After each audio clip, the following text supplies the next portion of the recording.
Hello friends, स्वागत है आप सभी का हमारे YouTube channel goal to success में।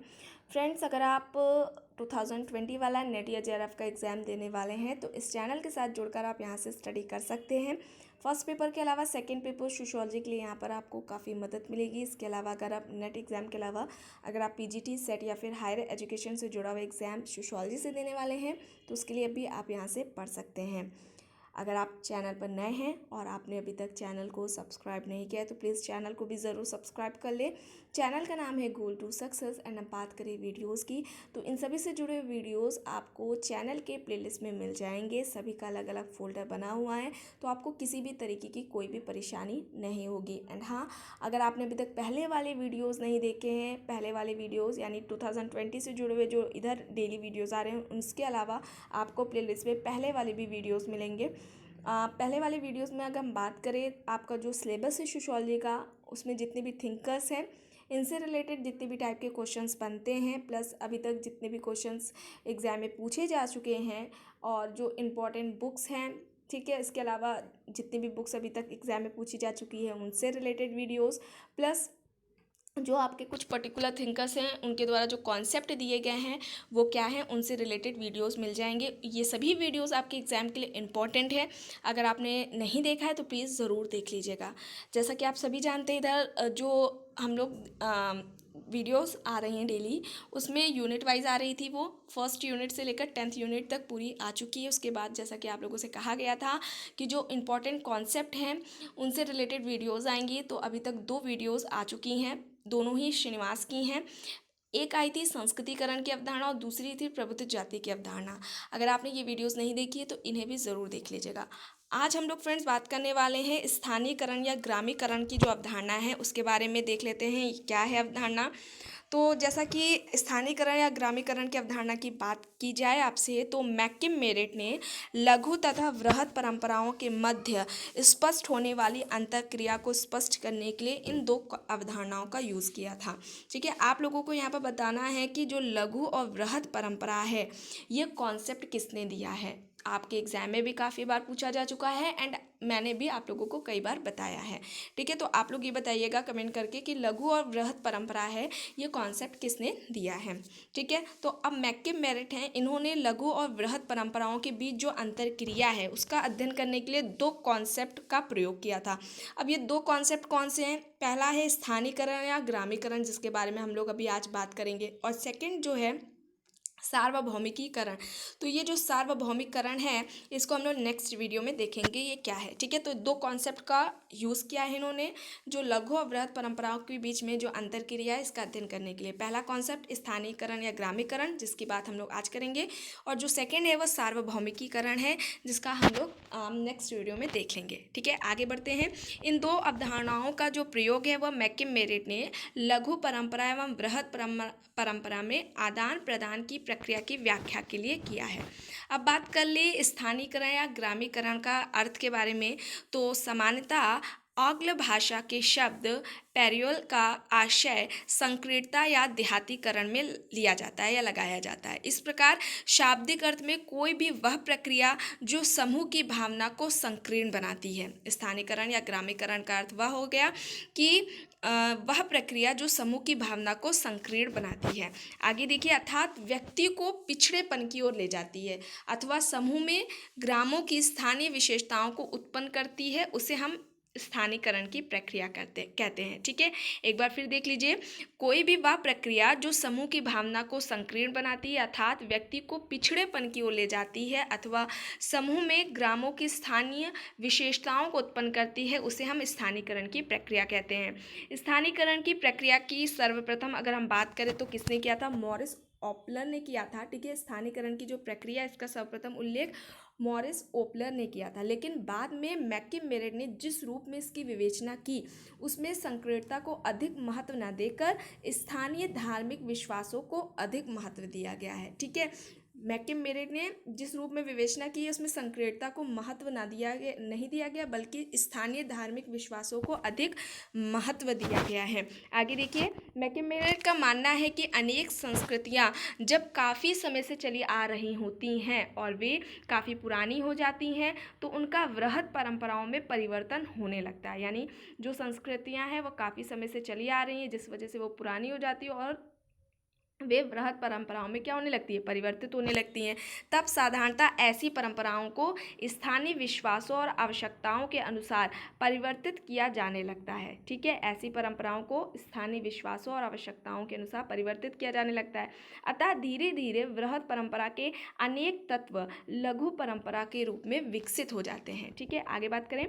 इसी आधार पर मैकम मेरेट कहते हैं कि जब वृहद परंपरा में गाँव की स्थानीय विशेषताओं का समावेश होने लगता है तब इस प्रक्रिया को हम स्थानीयकरण या ग्रामीकरण की प्रक्रिया कहते हैं। ठीक है, मैकम मेरेट ने स्थानीयकरण की अवधारणा को परिभाषित करते हुए लिखा है कि वृहद परंपरा के तत्वों का नीचे की ओर बढ़ना तथा उनका लघु परंपरा के तत्वों में मिल जाना ही स्थानीयकरण की प्रक्रिया कहलाती है। ये यहाँ पर जो डिफिनेशन है, ठीक है, जिन्होंने स्थानीयकरण की अवधारणा को परिभाषित किया है वो इम्पोर्टेंट है, तो अच्छे से देखिएगा कि वृहद परंपरा के तत्वों का नीचे की ओर बढ़ना और उनका लघु परंपरा के तत्वों में मिल जाना स्थानीयकरण की प्रक्रिया कहलाती है।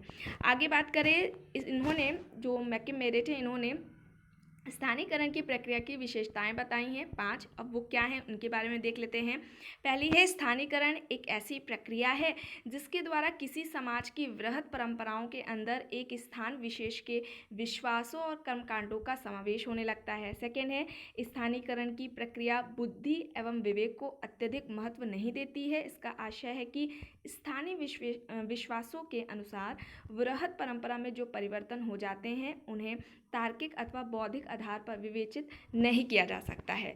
थर्ड है, स्थानीयकरण की प्रक्रिया किसी परंपरा के द्वारा संपूर्ण समूह की विशेषता का प्रतिनिधित्व नहीं करती है, अपितु इस प्रक्रिया के अंतर्गत एक छोटे से समूह के विचारों, अनुभवों एवं विश्वासों को ही महत्व दिया जाता है। फोर्थ है, स्थानीयकरण की प्रक्रिया परंपराओं को उनके मूल स्वरूप से दूर ले जाती है। इसका अर्थ है कि किसी परंपरा का प्राचीन धर्म ग्रंथ में जिस रूप में उल्लेख होता है, स्थानीयकरण की प्रक्रिया उस मूल स्वरूप को परिवर्तित करके उस परंपरा को एक नवीन स्वरूप प्रदान करती है। एंड लास्ट है, वृहद परंपराएं व्यवस्थित रूप में होती हैं, लेकिन जब उनका स्थानीयकरण हो जाता है तो उनसे संबंधित व्यवहार तथा कर्मकांड में कोई व्यवस्था नहीं रह जाती है।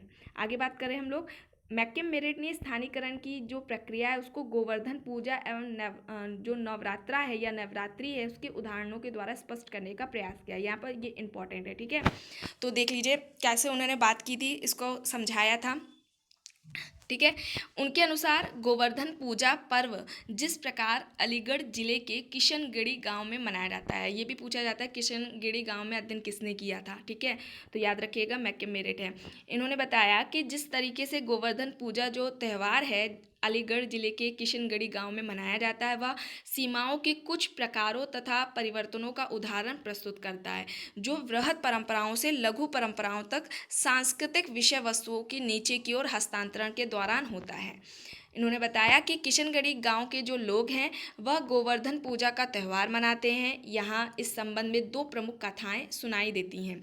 ठीक है, गोवर्धन पूजा से संबंधित दोनों ही कथाएं 10वीं शताब्दी के प्रमुख संस्कृत ग्रंथ भगवत पुराण से ली गई हैं। ठीक है, यह जो पुराण है वह हिंदुओं की वृहद परंपरा का एक भाग है। ठीक है, ये यहाँ पर वृहद है। ठीक है, वास्तव में अगर बात करें किशनगढ़ी से तो 40 मील दूर गोवर्धन जो पर्वत है वह स्थित है। ठीक है, किशनगढ़ी जो गांव है वहाँ से 40 मील दूर गोवर्धन पर्वत है और इस पुराण के अनुसार भगवान श्री कृष्ण ने एक बार गोवर्धन पर्वत पर अपने साथियों के साथ खेलते हुए उन्हें कहा कि वे इंद्र जैसे दूरस्थ देवता की अपेक्षा नज़दीक के गोवर्धन पर्वत की पूजा किया करें। कृष्ण के साथी ग्वाले उनकी बात मानकर ऐसा करने लगे। ऐसा करने से भगवान इंद्र अत्यंत क्रोधित क्रोधित हो गए और मूसलाधार वर्षा करने लगे और उन्होंने संपूर्ण ब्रज को पानी में डुबो देने का प्रयास किया। लेकिन इस समय भगवान श्री कृष्ण ने गोवर्धन पर्वत को उठाकर ब्रजवासियों के जन धन की रक्षा की। तब से गोवर्धन पर्वत को पवित्र माना जाने लगा और एक बहुत बड़े क्षेत्र में इसकी पूजा की जाने लगी। ये वास्तविकता थी। ठीक, आगे बात कर देखिए कि धीरे धीरे गोवर्धन पूजा की इस वृहत परंपरा में, ठीक है, ये वृहत ठीक कर लीजिएगा, वृहत परंपरा में अनेक कर्म कांडों और विश्वासों का क्या होने लगा, समावेश होने लगा, जिनका भागवत पुराण की कथा से कोई संबंध नहीं है। किशनगढ़ी के निवासियों ने इस कथा, ये जो गाथा है, इसके संकुचित स्वरूप को गठित किया। गोवर्धन भाषा के अज्ञानता और व्युत्पत्ति के कारण स्थानीय भाषा के अनुसार गोबर क्या बन गया, धन बन गया और इस प्रकार गांव वालों ने गोबर को ही सबसे बड़ा धन मानना आरंभ कर दिया। किशनगढ़ी के प्रत्येक परिवार के आंगन में गोबर के एक पर्वत के रूप में गोवर्धन दिखलाई देता है। इस गोबर के बने हुए पर्वत को तिनके और रुई से बनाए पेड़ों से सजाया जाता है। गोबर की बनी दीवार के अंदर परिवार के गाय, बैल, भैंस और यहाँ तक कि परिवार के ग्वाले, पशुओं को चारा खिलाने की नाद, दूध निकालने के बर्तन, पशुओं को पानी पिलाने का स्थान आदि भी गोबर से संकेत के रूप में बनाए जाते हैं। इस दिन परिवार के जो ग्वाले हैं उनको 1 रुपया भेंट में दिया जाता है। संध्या के समय प्रत्येक परिवार के संगोत्री लोग मिलकर ये जो पर्वत है उसकी पूजा करते हैं और पर्वत के मध्य भाग में क्या करते हैं, वे दीपक जलाते हैं। इस गोवर्धन पूजा के उदाहरण से मैकमेरेट यह स्पष्ट करने का प्रयास करते हैं कि किशनगढ़ी के जो निवासी हैं उन्होंने ये सभी व्यवहार स्थानीय विशेषताओं के, उनके क्या हैं, ये सभी व्यवहार उनके स्थानीय विशेषताओं के प्रतीक हैं। अर्थात जब जो वृहत परंपरा है यानी गोवर्धन पूजा, ठीक है, इसे ठीक कर लीजिएगा, टाइपिंग में गलती हो गई है। जब वृहत परंपरा यानी कि गोवर्धन पूजा के सांस्कृतिक तत्वों की गति नीचे की ओर हो जाती है तो जो यात्रा है इसके दौरान उसका क्या होता है, स्वरूप बदल जाता है। जैसे कि गोवर्धन पूजा और वे लघु परंपरा में क्या हो जाती है, एकीकृत हो जाती है। वृहत परंपरा में बदल जाने की इस प्रक्रिया को मेरेट ने स्थानीकरण कहा। इसी स्थानीकरण की अवधारणा को स्पष्ट करने के लिए मेरेट ने एक और उदाहरण दशहरे के अवसर पर मनाया जाने वाला त्यौहार नव दुर्गा या नवरात्रि या नौरथा का भी उल्लेख किया है। ठीक है, तो ये गोवर्धन पूजा वाला एग्जाम में ये आपके लिए इंपॉर्टेंट है, एग्जाम में पूछा जा सकता है। ठीक है, और ऐसे तो डायरेक्टली पूछते हैं स्थानीकरण की अवधारणा किसने दी है या सबसे पहले किसने दी थी, तो इसके बारे में भी देख लेते हैं। ये जो उदाहरण के तौर पर इन्होंने समझाया कि नव दुर्गा या नवरात्रि वाला क्या है, इसको भी एक बार देख लीजिए। संपूर्ण भारतवर्ष में नवरात्रि का त्यौहार मनाया जाता है और इस दिन दुर्गा, अम्बा या काली आदि की पूजा की जाती है। अतः यह वृहत परंपरा की श्रेणी में आता है। लेकिन वृहत परंपरा का यह त्यौहार किशनगढ़ी गांव में पहुंचने तक संपर्क के कारण भाषीय अस्पष्टता और अर्थ के नष्ट हो जाने के परिणाम स्वरूप एक नई छोटी देवी का प्रादुर्भाव हो गया और यह नई देवी नौरथा के नाम से प्रसिद्ध हो गई। मेरिट के अनुसार दशहरे के अवसर पर 9 दिनों तक गांव की लड़कियां और स्त्रियां प्रातः और सायं पूजा करती हैं। 9 दिनों तक स्त्रियां और लड़कियां प्रत्येक 10वें घर से बाहर दीवार पर गोबर और मिट्टी की भिन्न भिन्न प्रकार की प्रतिमाएं प्रतिदिन बनाती हैं। संध्या के समय वह दीपक जलाती हैं और इस नौरथा देवी की पूजा करती हैं और मंगल गीत गाती हैं। किशनगढ़ी गांव में यह जब पूछा गया कि नौरथा किस देवी का रूप है तो किसी ने उसे दुर्गा का रूप बताया, किसी ने सीता का, जबकि अनेक ग्रामीणों ने यह बताया कि वह 9 देवियों में से एक है। उस गांव में कोई भी व्यक्ति यह नहीं जानता था कि नौरथा वास्तव में नवरात्रि का ही एक स्थानीय रूपांतरण है अथवा स्वदेशी नाम है, जिसे भाषा संबंधी भ्रम के कारण एक नवीन स्वरूप प्राप्त हो गया। स्पष्ट है कि भारतीय संस्कृति के भीतर स्थानीयकरण की प्रक्रिया निरंतर छोटी छोटी स्थानीय परंपराओं, कर्मकांडों और विश्वासों को जन्म देती है। यह सत्य है कि ग्रामीण व्यवस्था में पाई जाने वाली अधिकांश परंपराओं का संबंध प्रत्यक्ष या अप्रत्यक्ष रूप से आज भी स्थानीयकरण की प्रक्रिया से क्या है, प्रभावित है। ठीक है, तो फ्रेंड्स आज की वीडियो में बस इतना ही, आपके एग्जाम के लिए इम्पोर्टेंट था। ठीक है, तो इसे एक बार अच्छे से ज़रूर पढ़ लीजिएगा, नोट्स बना लीजिएगा।